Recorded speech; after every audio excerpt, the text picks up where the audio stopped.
Dear learners, welcome back, and in this video we are going to discuss about the invalid selector exception. So when we will get this exception or how we are going to fix this exception. So it is pretty simple.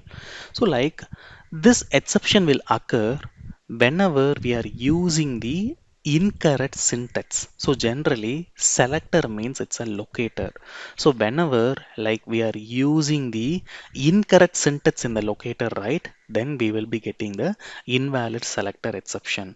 So we may use multiple selectors like either the CSS selector or the XPath or the class name. So whenever you are implementing in the code, right, obviously like this is the syntax we use to follow for the XPath. So which is nothing but the double slash of tag name followed by open and close square bracket, and right we will be highlighting the attribute with the help of the notation at, and we will be mentioning the attribute value in the single quotes. Okay, so this is the syntax we use to follow.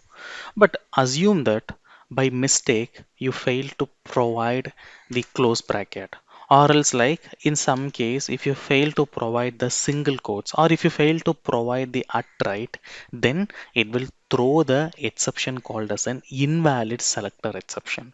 So whenever this invalid selector exception occurs, right, we need to check the syntax. So whatever it is, if it is of an XPath, you need to check the XPath syntax, or if it is of an CSS selector, right, so make sure like you're using the correct CSS syntax. So in CSS syntax, the common mistake everyone used to do is like they used to add this at notation and it won't work. And sometimes, right, like in a CSS selector, so while using the special notation, so generally the hash indicates the ID and the dot indicates the class name.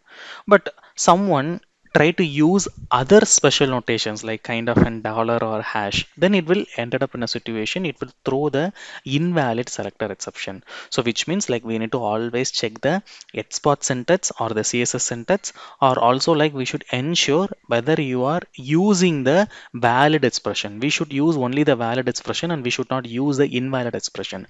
And even in some case, so whenever you are planning to traverse from the parent to child or child to parent, or like traversing to the multiple siblings, etc., right, then we need to ensure we are following the correct syntax. So even if the syntax is wrong, it will throw the invalid selector exception. And other important thing is like, so whenever we are using the compound class, we will get the no such element exception. So what is mean by compound class? So for example, like let me just right click and insert this search bar. Okay, I could able to see there are multiple elements. So in which I'm just picking the class element. And if we look over the attribute value, right?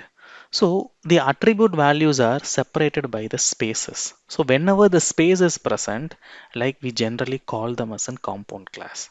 Okay. And when we try to use the compound class in our coding, so for example, let me comment this line and let me run only the compound class. So here I have used the compound class. If you notice, I have used by dot class name. Okay, and here the spaces is present. So whenever the spaces is present, we call them as a compound class. And this time, if I try to run my automation script, right, obviously, right, it will throw the invalid selector exception. So the reason is like even the compound class are not permitted. And when we try to use the wrong syntax, right, obviously we will be getting the invalid selector exception. So now let's check the exception, what it is throwing. Okay, now let me just open the console. Okay, and let me check the exception. I guess the script is still running. Okay, so now the execution will fail, and let us check the exception.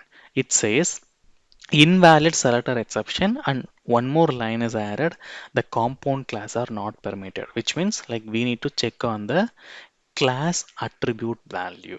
Okay, and if you look over the line, right, it is exactly failing in the line number 47. So hope like now the invalid selector exception is clear for you guys.